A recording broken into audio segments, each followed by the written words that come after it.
how I know that the psychological, not the sociocultural factors are what make or break a woman. Not to brag, but and my YouTube, Facebook, Twitter, and other followers notice, I am a living testimony to that. I'm not Rosa Parks, who had to overcome the socio-cultural factor of WASP male supremacism in the 1950s. I'm not my great aunt Marianne, who, though I dislike much of what she has done over the years, I have to give her credit for coming from a poor, working-class, crypto-Jewish Catholic family in Great Depression downtrodden Ashley, Pennsylvania, and earning a PhD in home economics and teaching at Mansfield State College, now Mansfield University.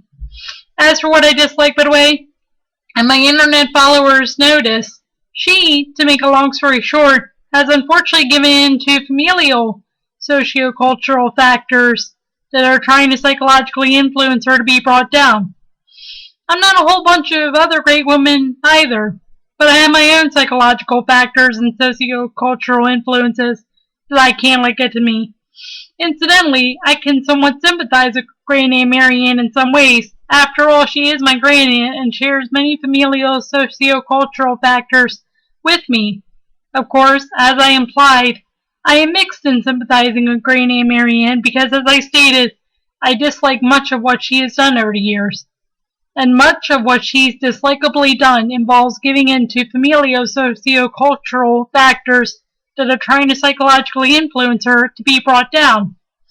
Anyway, as I hinted, I'm just a normal woman, and I have psychological factors and sociological influences that I can't let defeat me. I have obsessive-compulsive disorder, anxiety, depression, which has influenced me to even almost take my life, irritable bowel syndrome, a genetic and familial sociological factor, possible Asperger's, unmedicated attention deficit disorder, possible post-traumatic stress disorder, because I was all but sexually abused by my dad, and thank God that I was never sexually abused by him. The verbal, mental, some physical, and other abuse was enough. Anyway, continuing the list, I have, among other factors to deal with, divorced parents, and cerebral palsy. And being a woman with a disability in any culture plays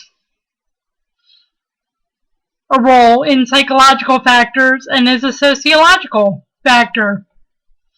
I darn well know that if I can overcome, or at least manage, my psychological factors, and at least try not to let the sociocultural factors get to me, these women, even women who live in third world and cave-riddled Mohammedan countries, can get information systems, engineering, biochemistry, and other science, technology, and math degrees if they want to, even if, so to speak, the road is longer and harder for them.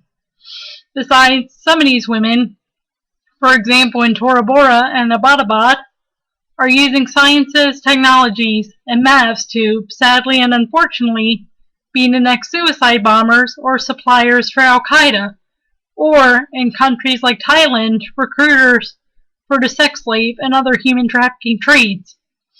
In conclusion, I am thoroughly and well convinced that even in third world countries where women can and do use sciences, technologies, and math for bad, women can use sciences, technologies, and math for good, such as earning their information systems, engineering, or biochemistry degrees, and even improve their sociological and cultural realms by overcoming the psychological factors that they let stifle them. By overcoming the stifling psychological factors, they can and will overcome the sociocultural factors that try to bring their psyches down and not let them earn their science, technology, and math degrees. All they need to do, if, how, where, and when they can, is to look to women, past and present, like the late Rosa Parks and like Dr. Marianne Gatiss, and even perhaps to women like me.